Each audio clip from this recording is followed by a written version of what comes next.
ছাত্রছাত্রীরা কোটার ব্যাপারে আন্দোলন করছে, বিএনপি ওখানে ঢুকেছে। তো বিএনপিতে এখন তারেক ভূত, আর নিজেদের আন্দোলন করার কোনো ক্ষমতা নাই।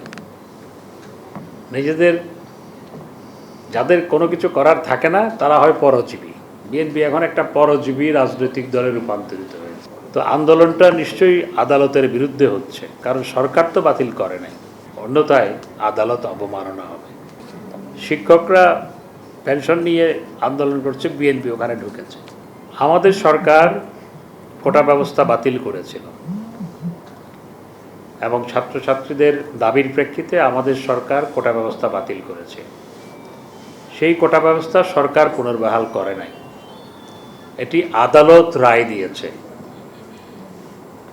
যে আদালত বাংলাদেশে স্বাধীন, সর্বোচ্চ আদালত রায় দিয়েছে। তো আন্দোলনটা নিশ্চয়ই আদালতের বিরুদ্ধে হচ্ছে, কারণ সরকার তো বাতিল করে নাই। সমাধানটাও আদালতের মাধ্যমেই করতে হবে, অন্যথায় আদালত অবমাননা হবে। সুতরাং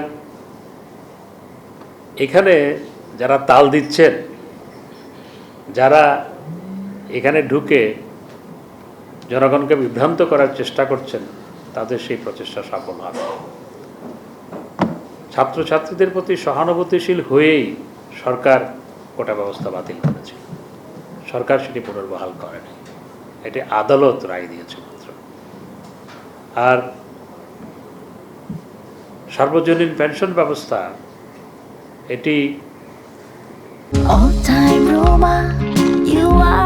All time Roma.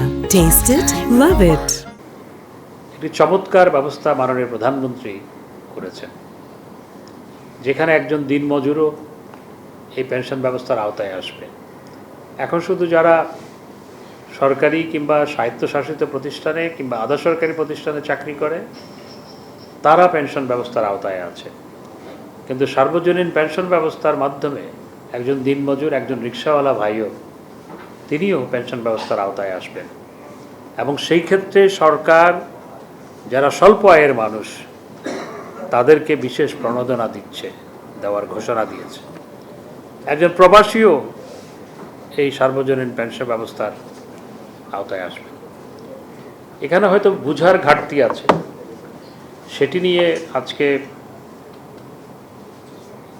শিক্ষক নেতৃবৃন্দ আমাদের শিক্ষামন্ত্রী সহ অন্যদের সাথে বসবে। আশা করি এরপর ভুল বোঝাবুঝি নিরসন হবে। আমি তো শিক্ষক ছিলাম, এখনও পার্ট টাইম পড়াই, তো সুতরাং শিক্ষকদের প্রতি আমার সহানুভূতি আছে, কিন্তু এখানে ভুল বোঝাবুঝি নিরসনকল্পে আজকে যেহেতু বসছে, আমি আশা করি এরপর ভুল বোঝাবুঝি নিরসন হবে। তো আমি কথা বাড়াবো না। আমি স্বাধীনতা পরিষদ এবং সাপ্তাহিক গণবাংলা সহ অন্যান্য যারা আজকের অনুষ্ঠান আয়োজনের সাথে যুক্ত ছিলেন সবাইকে ধন্যবাদ জানাই। জয় বাংলা, জয় বঙ্গবন্ধু।